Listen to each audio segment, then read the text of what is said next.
ऐसी कौन सी जगह है जहां पर मन को शांति ही शांति मिल सकती है और मन हर वक्त खुश रह सकता है, जहां पर कुछ इच्छा बाकी नहीं रह जाती। उसी जगह के बारे में हम आज एक प्रसिद्ध बौद्ध भिक्षु की कहानी के माध्यम से जानेंगे। तो चलिए उस रोचक कहानी की शुरुआत करते हैं। दोस्तों, बहुत समय पहले की बात है। एक नगरी में एक युवक रहा करता था। कहने को तो उसके पास सब कुछ था, माता पिता, बच्चे, पत्नी, रहने के लिए अच्छा घर, खाने के लिए अच्छा भोजन, पहनने के लिए अच्छे कपड़े। लेकिन फिर भी वह हमेशा चिंतित रहता, परेशान रहता।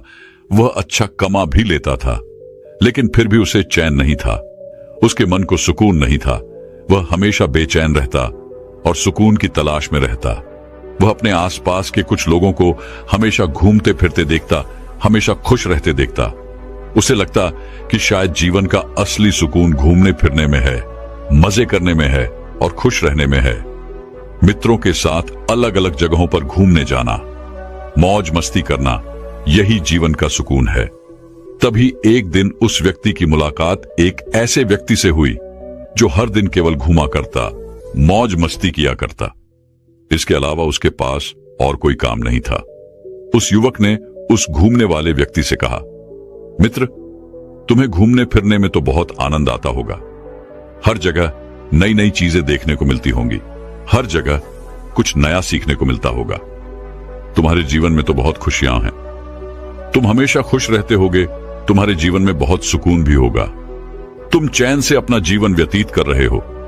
तभी उस घूमने फिरने वाले व्यक्ति ने उस दूसरे व्यक्ति से कहा, नहीं मित्र, ऐसे बिना मकसद के इधर उधर घूमना, इसमें मुझे कोई आनंद नहीं आता, इसमें मुझे कोई सुख नजर नहीं आता और ना ही मैं चैन से रह पाता हूं। मुझे तो एक घर चाहिए जहां पर मैं चैन से रह सकूं, चैन से सो सकूं, चैन से खा सकूं और अपना जीवन व्यतीत कर सकूं। जब हमारे पास एक परिवार होता है, जिम्मेदारियां होती हैं, तभी जीवन का आनंद आता है। इस तरह का अकेला जीवन भला कौन जीना चाहेगा? यूं अकेले इस जीवन को बिताना कितना भारी पड़ता है, इस बात का तुम्हें एहसास भी नहीं। मेरे जीवन में कोई आनंद नहीं है, मेरे जीवन में कोई सुकून नहीं है।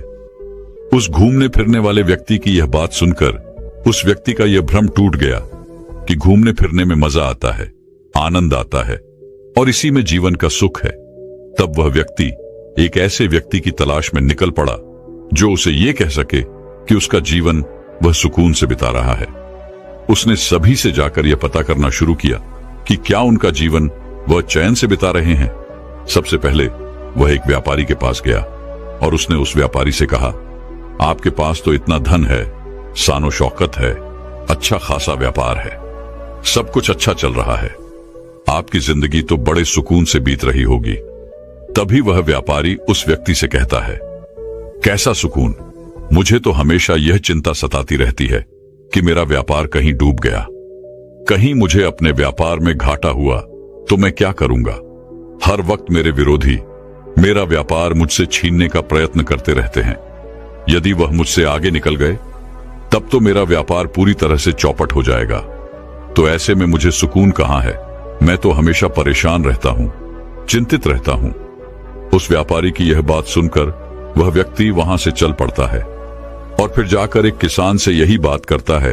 तब वह किसान कहता है, कैसा सुकून मित्र, हर वक्त ये चिंता सताती रहती है कि कहीं मेरी फसल अच्छी ना हुई तो मैं क्या करूंगा, अपने परिवार का पालन पोषण मैं कैसे कर पाऊंगा, अपने परिवार के खाने के लिए 2 वक्त की रोटियों का इंतजाम मैं कैसे कर पाऊंगा। तो ऐसे में सुकून है ही कहां, हर वक्त केवल चिंता है, परेशानी है। वह व्यक्ति उस किसान से मिलकर आगे की ओर बढ़ा। उसके बाद वह एक मजदूर के पास पहुंचा और उसी प्रकार एक अधिकारी के पास भी गया।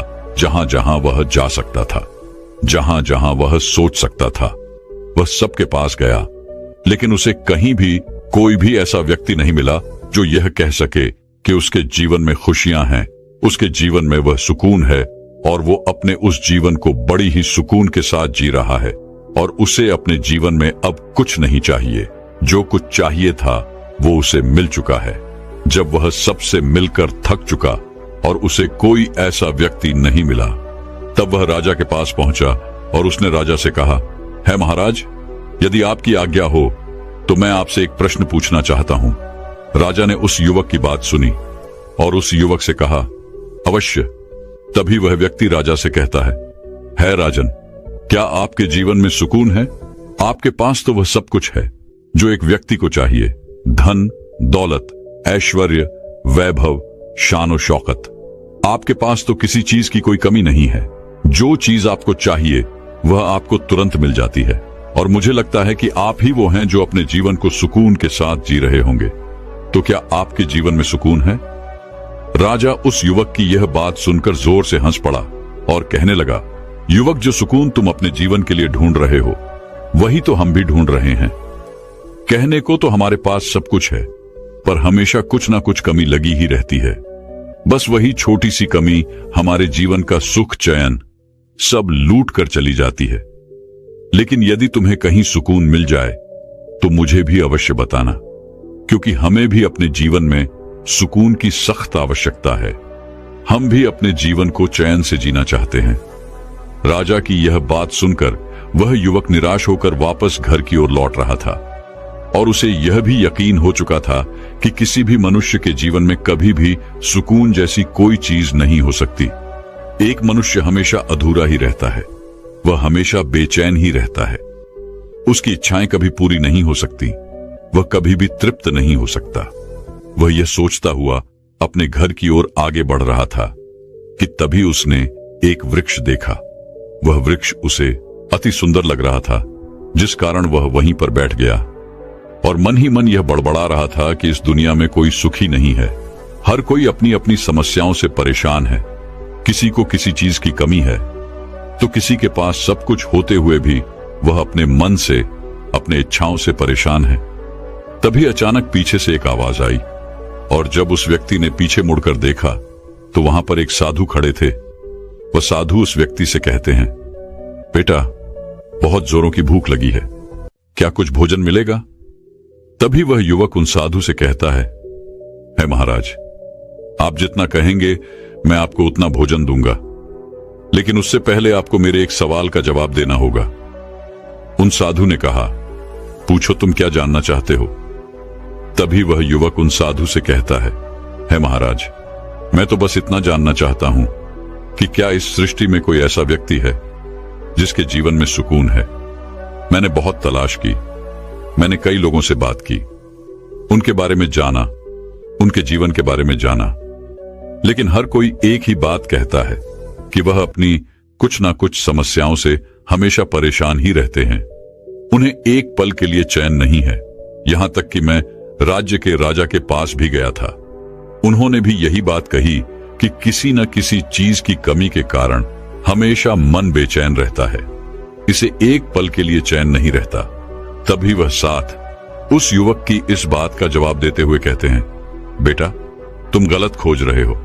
इस सृष्टि में जितने भी व्यक्ति हैं सभी के पास सुकून है।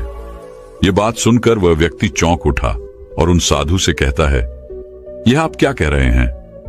मैंने हर जगह खोजबीन की, हर जगह लोगों से पूछताछ की, लेकिन किसी ने भी ये नहीं कहा कि वो अपना जीवन सुकून से बिता रहा है। और दूसरों की बात क्या करना, मैं तो खुद अपने जीवन में किसी न किसी इच्छाओं को लेकर, किसी न किसी परिस्थितियों को लेकर हमेशा चिंतित ही रहता हूं।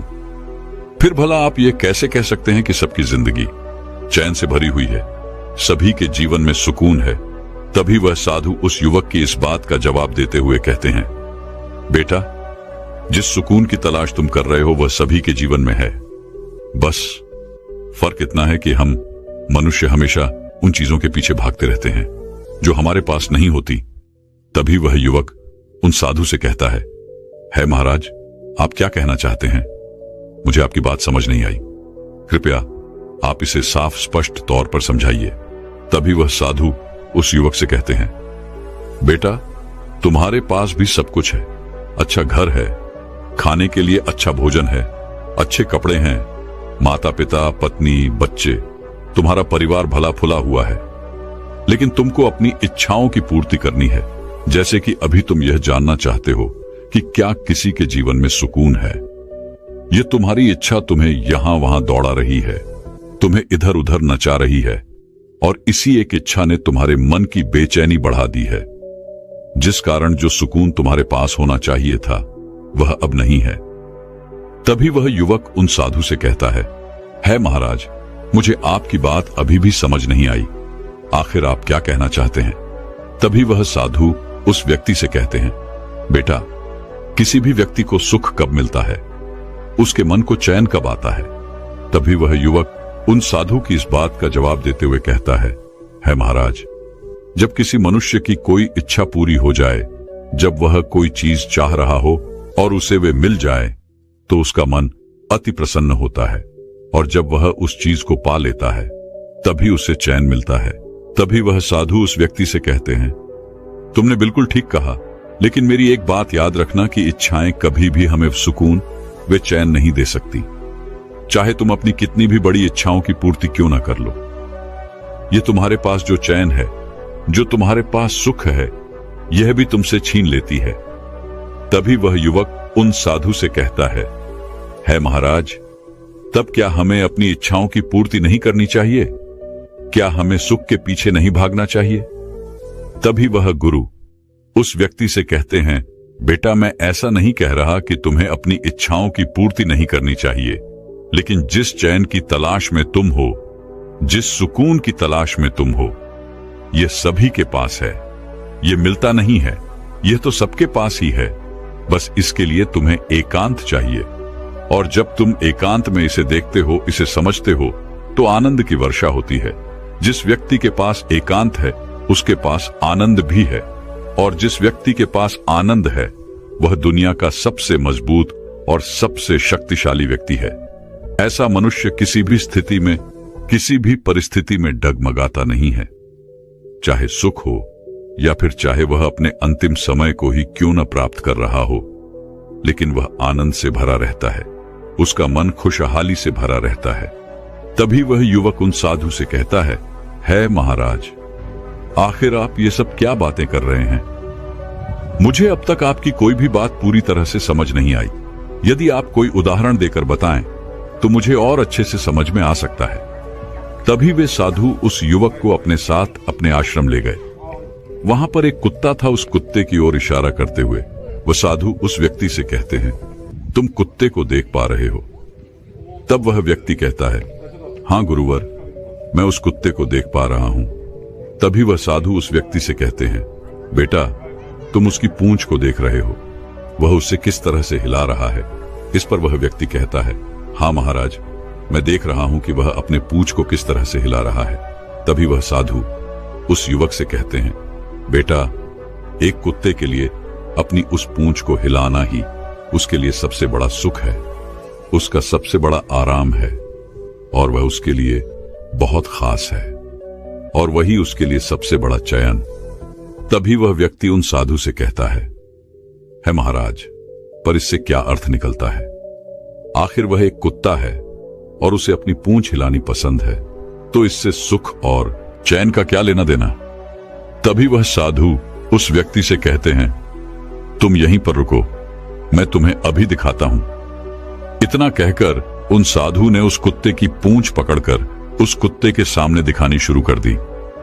उस कुत्ते ने जैसे ही अपनी पूंछ देखी, वह उसे पकड़ने के लिए गोल गोल भागना शुरू कर देता है, लेकिन वह अपनी उस पूंछ को पकड़ नहीं पाता। भागते भागते वह गिर जाता है, लेकिन फिर उठकर अपनी उस पूंछ को पकड़ने के लिए वह गोल गोल भागना शुरू कर देता है। इस प्रकार वह लगातार कोशिश कर करके थक जाता है और परेशान होकर फिर वह चुपचाप बैठ जाता है। यह सारा दृश्य वह युवक और वह साधु चुपचाप खड़े होकर देख रहे थे। तभी साधु उस युवक से कहते हैं, बेटा, तुमने देखा, हमारे पास भी सुकून ऐसा ही रहता है जैसे कि उस कुत्ते की पूंछ। जिस तरह वह कुत्ता अपनी पूंछ को पकड़ने के लिए गोल गोल भाग रहा था, ठीक उसी प्रकार हम भी अपने जीवन में सुख, चैन और सुकून को पाने के लिए जीवन भर भागते ही रहते हैं। हमारे पास जो है, हम उसी को ढूंढते रहते हैं। तभी वह युवक उन साधु से कहता है महाराज, मुझे आपकी बात अब कुछ कुछ समझ में आ रही है, लेकिन अभी भी मैं साफ और स्पष्ट तौर पर आपकी बातों को समझ नहीं पा रहा। अगर आप मुझे मेरा सुकून दिखाएंगे ही नहीं, तो मुझे भला कैसे समझ में आएगा कि मैं किस चीज को लेकर चिंतित हूं? और मैं किस सुकून के पीछे भाग रहा हूं। तभी वह साधु उस युवक को लेकर एक तालाब किनारे पहुंचा जहां एकांत था। चारों तरफ हरियाली थी, पेड़ पौधे लगे हुए थे। तभी वह साधु एक पेड़ की छाया में जाकर आंखें बंद करके बैठ जाते हैं। यह देखकर वह युवक यह सोचता है कि शायद अब वह गुरुवर मुझे मेरा सुकून दिखाने जा रहे हैं। अब वह कोई ऐसा चमत्कार करेंगे जिससे मैं यह समझ जाऊंगा कि मैं कौन से सुकून के पीछे भाग रहा हूं। वे साधु ध्यान में लीन हो गए और वह व्यक्ति चुपचाप वहीं पर खड़ा होकर किसी चमत्कार का इंतजार करने लगा। लेकिन देखते ही देखते काफी समय बीत गया और अब तक कुछ भी नहीं हुआ था। और अब उसका मन विचलित होने लगा। उसके मन का जो चैन था वह खोने लगा। वह क्रोधित होने लगा। उसने यह सोचा कि मैं आखिर कब से यहां पर खड़ा हूं और यह साधु बैठकर आंखें बंद करके मजे से पेड़ की छाया ले रहे हैं। उसने उन गुरुवर से कहा, है गुरुवर, आप ये क्या कर रहे हैं और आप आंखें बंद करके क्यों बैठे हैं? आपने तो यह भी नहीं बताया कि आप मुझे यहां पर क्यों लाए हैं। जब आप मुझे यहां पर लाए थे तो मुझे लग रहा था कि अब मैं अपने आप को जान पाऊंगा। मैं किस चीज के पीछे भाग रहा हूं, मेरा सुकून किस में है, मैं ये देख पाऊंगा। लेकिन आप तो यहां पर आकर खुद ही पेड़ की छाया में बैठकर आंखें बंद करके पता नहीं किस चीज का आनंद ले रहे हैं। लेकिन वह साधु कुछ नहीं कहते, उस युवक की किसी बात का जवाब नहीं देते। यह देखकर वह युवक अत्यधिक क्रोधित होता है और उनसे न जाने क्या क्या कहने लगता है। इधर उधर टहल कर आता है इस इंतजार में कि अब वह साधु आंखें खोलेंगे और उसके सवालों का जवाब देंगे। लेकिन देखते ही देखते समय बीतता जा रहा था और काफी समय के बाद अब उस व्यक्ति को प्यास लग चुकी थी। उसने पासी के तालाब से पानी पिया और एक पेड़ की छाया में जाकर वह बैठ गया। काफी देर के बाद भी जब उन साधु ने अपनी आंखें नहीं खोली तो उसे बैठा नहीं रहा गया। वह वहीं पर लेट गया, आकाश की ओर देखने लगा और उसने यह भी उम्मीद छोड़ दी थी वे साधु उसके किसी भी सवाल का कोई जवाब देंगे। वह चुपचाप होकर केवल लेटा रहा। तभी अचानक कुछ समय बाद उसे कुछ आवाजें सुनाई देने लगी। पक्षियों की आवाज, जानवरों की आवाज, पानी की आवाज, हवाओं के बहने की आवाज, जिसे सुनकर उसे बड़ा आनंद आ रहा था। उसे बड़ा चैन मिल रहा था। यह सुनते सुनते उसका मन पूरी तरह से शांत हो गया और उसे नींद आ गई। कुछ समय बाद जब उसने आंखें खोली तो उसने देखा कि वह साधु उसके पास ही खड़े हैं और उठते ही उस युवक ने उन साधु से कहा, है महाराज, आपने तो मुझे मेरा सुकून दिखाया ही नहीं। मैं इतनी देर से परेशान हो रहा था, लेकिन आप हैं कि आंखें खोलने का नाम ही नहीं ले रहे थे। तभी वह गुरु उस व्यक्ति से कहते हैं, बेटा, तुम अब परेशान हो रहे हो, लेकिन क्या इसके पहले तुम्हें आनंद की अनुभूति नहीं हुई? क्या तुम्हें वे सुख, वे चैन, वे सुकून नहीं महसूस हुआ? तभी वह युवक उन साधु से कहता है महाराज, आप सही कह रहे हैं। जब मैं लेटा हुआ था तब मुझे बड़ा ही चैन मिल रहा था। मेरा मन बिल्कुल शांत था और मुझे आनंद की अनुभूति हो रही थी। तभी वह साधु उस युवक से कहते हैं, बेटा, इसे ही तो सुकून कहते हैं। लेकिन जिस सुकून को तुमने महसूस किया यह केवल बाहर की ओर ही दिखाई पड़ता है और इस समय बाहर एकांत ही था। तुम्हारा शरीर थक चुका था, तुम और कुछ नहीं कहना चाहते थे, तुम आराम करना चाहते थे। तुम्हारा मन अब और कुछ नहीं सोचता था, जिस कारण तुमने उस आनंद को महसूस किया जो हमेशा हमें केवल एकांत में ही मिलता है। लेकिन जैसे ही तुम अपने नींद से बाहर आए, तुम्हारे मन में फिर वही सवाल खड़ा हो गया। फिर तुम उसी तलाश के लिए तैयार हो गए, जिस कारण तुम्हारे मन में फिर से वही जिज्ञासा उठने लगी कि आखिर वह सुकून कहां पर है। लेकिन अपनी इस तलाश के चक्कर में तुम यह भूल गए कि तुमने कुछ देर पहले ही उस आनंद की अनुभूति की है, उस चयन को पाया है जो तुम्हारे पास पहले से ही है। तभी वह युवक उन साधु से कहता है महाराज, आप सही कहते हैं। मैंने अपने सुकून को पहचान लिया है। मैंने यह जान लिया है कि आखिर सुकून क्या होता है, आनंद क्या होता है, चयन क्या होता है और सुख किसे कहते हैं। लेकिन अब भी मेरा एक प्रश्न शेष है। तभी वह साधु उस व्यक्ति से कहते हैं, पूछो, अब क्या रह गया है? तभी वह युवक उन साधु से कहता है महाराज, आपने मुझे आनंद की अनुभूति तो करवा दी, लेकिन अब मैं यह जानना चाहता हूं क्या इसके लिए मुझे अपना घर बार छोड़ना होगा? क्या मैं अपना हर कार्य छोड़कर किसी एकांत जगह पर या किसी तालाब के किनारे जाकर इस तरह से बैठा रहा हूं? इससे तो मेरा जीवन नहीं चलने वाला। और अगर ऐसा ही है तो फिर से मैं कभी भी उस आनंद की अनुभूति नहीं कर पाऊंगा। तभी वह साधु मुस्कुराने लगे और उस व्यक्ति से कहते हैं, बेटा, जिस आनंद की अनुभूति तुमने की थी वह तो केवल कुछ पलों का था और वह बाहर की ओर था, और वह आनंद बाहर की परिस्थितियों पर निर्भर करता था। लेकिन जिस एकांत की तुमने अनुभूति की थी, यदि तुम उसे अपने भीतर की ओर उतार लो तो तुम हमेशा ही अपने उस सुकून को पा सकते हो, उस आनंद की अनुभूति कर सकते हो। उसके बाद तुम चाहे कहीं भी रहो, चाहे भीड़ में ही क्यों ना रहो, इस संसार के सारे कार्य करते हुए भी तुम हमेशा एकांत में रहोगे, सुकून से रहोगे।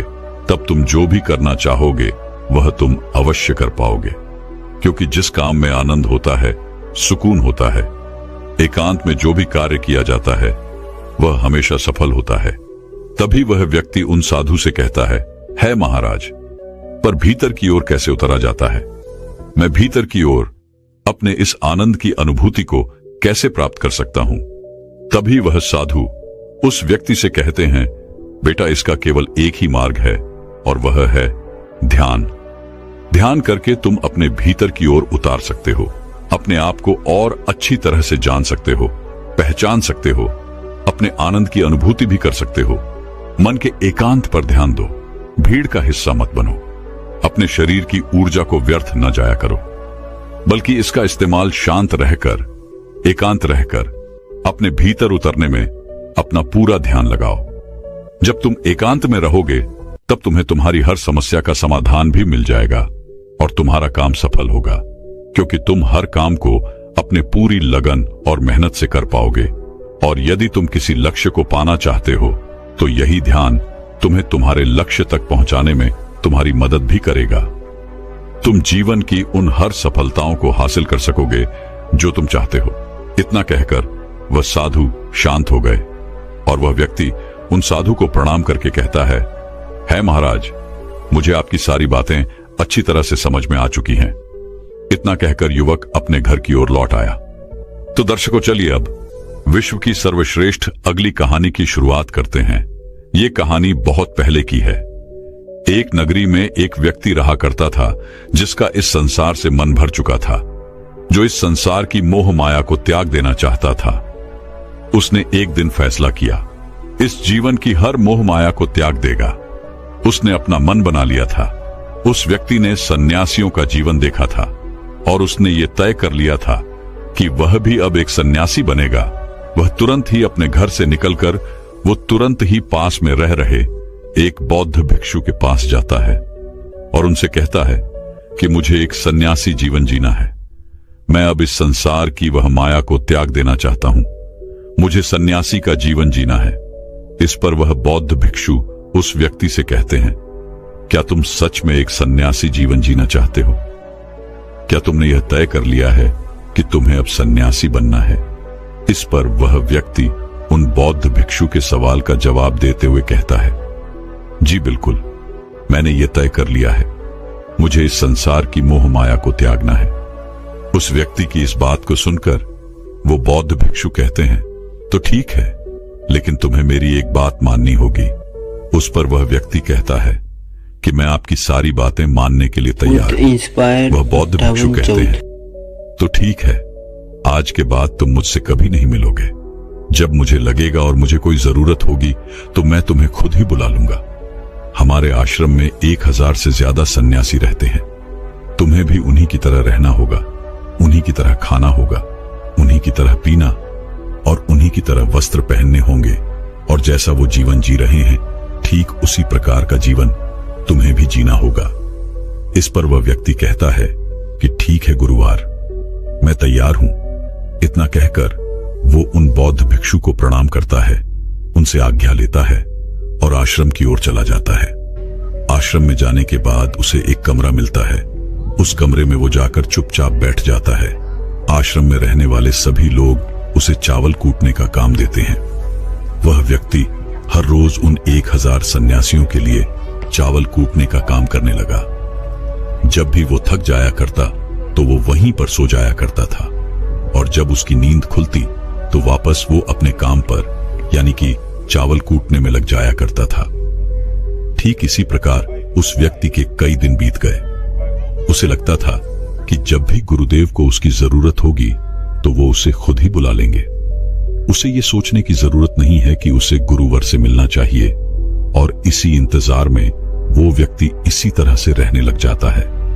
वह सुबह से शाम तक केवल चावल कूटने का ही काम करता रहता था, क्योंकि गुरु के कहे अनुसार उसने इसी काम को चुना था और उसे यही काम करने को कहा गया था। धीरे धीरे 1 साल हो गया था, लेकिन अभी तक उन बौद्ध भिक्षु ने उस व्यक्ति को नहीं बुलाया। ऐसे ही 2 साल बीत गए। तीसरा साल भी इसी तरह से गुजर गया, और ऐसे ही करते करते पूरे 12 सालों का समय उस व्यक्ति ने उसी आश्रम में चावल कूटते हुए गुजार दिया।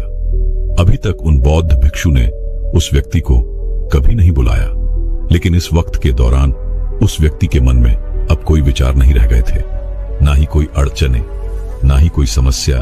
वह अपने गुरु के आदेशानुसार बस इसी काम में लगा रहता था। 12 सालों से वो इसी काम को कर रहा था, और यह काम उसकी अब एक दिनचर्या बन चुकी थी। 12 सालों के बाद वो बहुत भिक्षु काफी बूढ़े भी हो चुके थे। उन्हें लगा था कि अब उनका अंतिम समय आ चुका है, और उन्हें अब किसी एक उत्तराधिकार को चुनना ही होगा।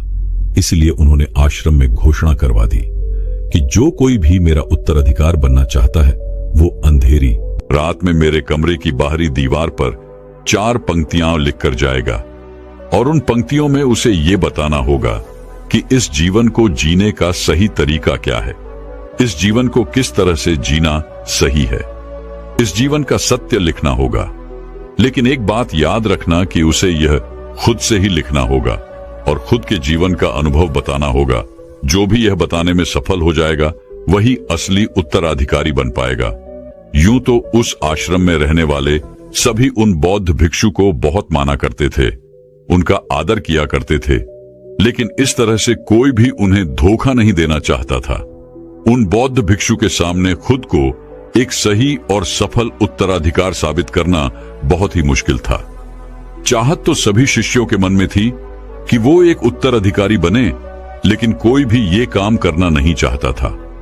लेकिन उन 1000 शिष्यों में से एक ऐसा विद्वान शिष्य था जिसने हिम्मत की और अंधेरी रात में जाकर गुरुवर के कमरे के बाहर की दीवार पर यह लिख दिया कि मन एक दर्पण की तरह है जिसमें धूल जम जाती है।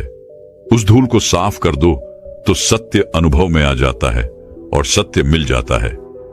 यह 4 पंक्तियां उस शिष्य ने बड़ी ही हिम्मत के साथ अपने गुरुवर की कमरे की बाहरी ओर लिख दिया। अगली सुबह जब वो बौद्ध भिक्षु उठे और अपने कमरे से बाहर आए तो उन्होंने ये 4 पंक्तियां पढ़ी और उन्होंने कहा कि आखिर किस मूर्ख ने मेरी दीवार को खराब कर दिया है, उसे पकड़कर अभी मेरे पास लेकर आओ। जब आश्रम में सभी लोगों ने पता किया तो यह पता चला कि वह विद्वान शिष्य रात को ही इन 4 पंक्तियों को लिखने के बाद आश्रम छोड़कर चला गया है, क्योंकि यह विचार उसके अपने नहीं थे। और उसने जाते जाते अपने मित्रों से यह भी कह दिया था कि अगर सुबह गुरुवर को मेरी ये 4 पंक्तियां पसंद आई तो तुम मुझे बता देना, और अगर इन 4 पंक्तियों को पढ़ने के बाद गुरुवर नाराज होते हैं, क्रोधित होते हैं, तो उन्हें मेरा पता कभी मत बताना। ये सब देख उस आश्रम के सभी लोग बड़े ही चिंतित हो गए थे। उन्हें समझ नहीं आ रहा था कि इतनी अच्छी 4 पंक्तियां तो लिखी गई थी, फिर आखिर गुरुवर नाराज क्यों हो रहे हैं। इतने सत्य शब्द यहां पर लिखे गए हैं कि मन एक दर्पण की तरह है जिसमें शब्दों और विचारों की धूल जम जाती है। अगर उसे साफ कर दें तो सत्य का प्रतिबिंब हमें दिखाई देने लगता है। भला इसमें कुछ गलत क्या लिखा गया है जो गुरुवर इतना क्रोधित हो रहे हैं। गुरुवर कुछ ज्यादा ही सख्त लगते हैं।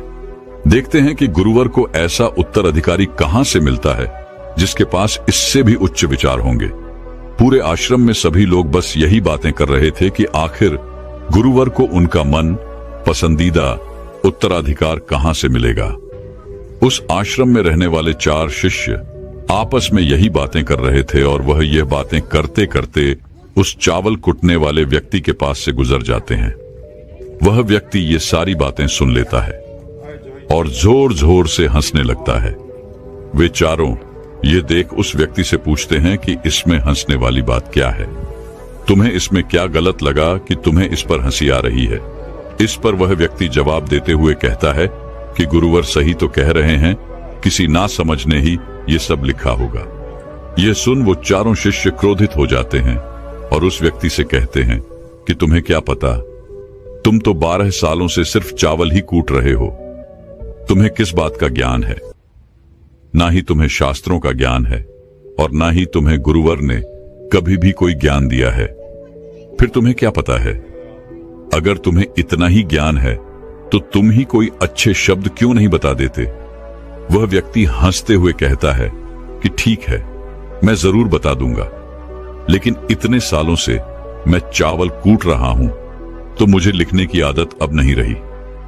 मैं लिखना भूल गया हूं। मैं बातें तो बता दूंगा, लेकिन किसी को लिखना पड़ेगा।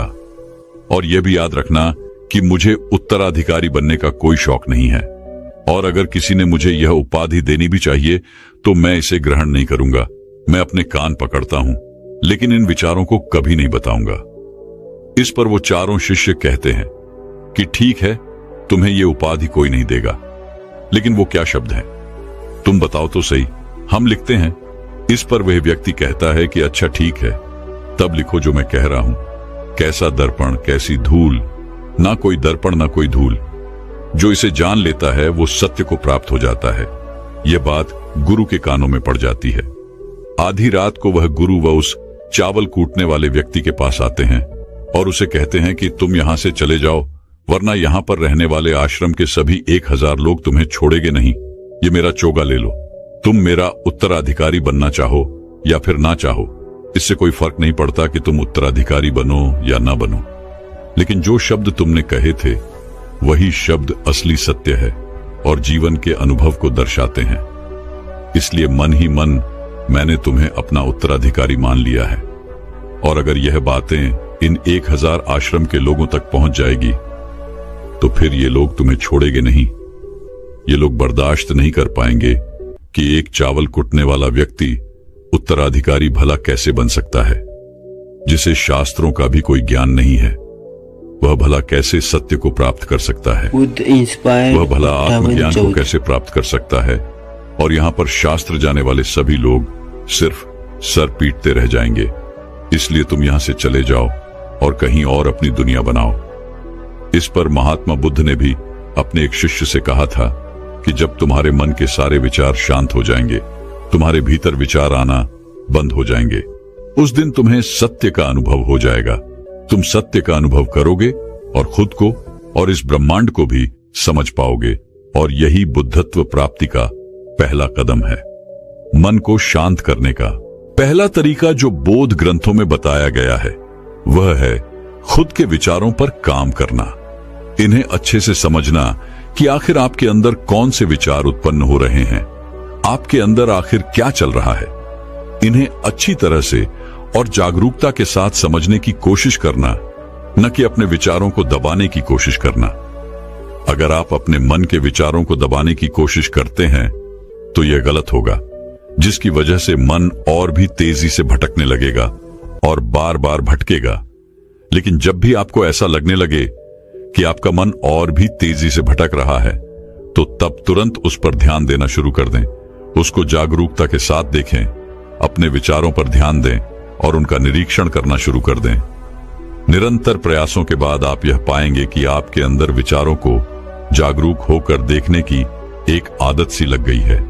लेकिन उसी के साथ में आप यह भी देख पाएंगे कि आपके मन में बुरे विचार अत्यधिक उत्पन्न हो रहे हैं।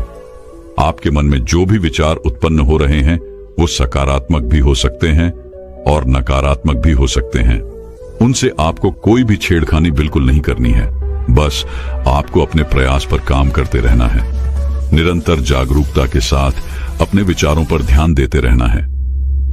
अगर आप इस प्रयास को लगातार करते हैं तो एक समय ऐसा भी आएगा जब आप अपने विचारों को आसानी से समझ पाएंगे, उन्हें नियंत्रित कर पाएंगे और उन पर विराम भी लगा पाएंगे। और तब आप अपने आने वाले कल या फिर बीते हुए कल में नहीं बल्कि वर्तमान में जीना भी सीख जाएंगे। और इसीलिए आपको अपने ध्यान को केंद्रित करने की आवश्यकता है, अपने विचारों पर ध्यान देने की आवश्यकता है, जिससे आज आपके पास जो कुछ भी है वह चाहे कुछ भी हो सकता है, आप उसी में खुश रहना सीख जाएंगे। दोस्तों, मैं उम्मीद करता हूं कि यह कहानी सुनने से आपके जीवन में अच्छे बदलाव आए होंगे।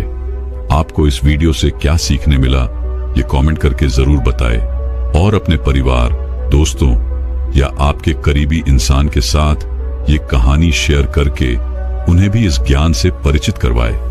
बाकी अगर आपको ये वीडियो दिल से अच्छी लगी हो तभी इस वीडियो को लाइक कर देना, और आपने अब तक इस चैनल को सब्सक्राइब न किया हो तो चैनल को सब्सक्राइब भी जरूर कर देना। आपका हर दिन शुभ हो और खुशियों से आपका जीवन भरा रहे। धन्यवाद। नमो बुद्धाय।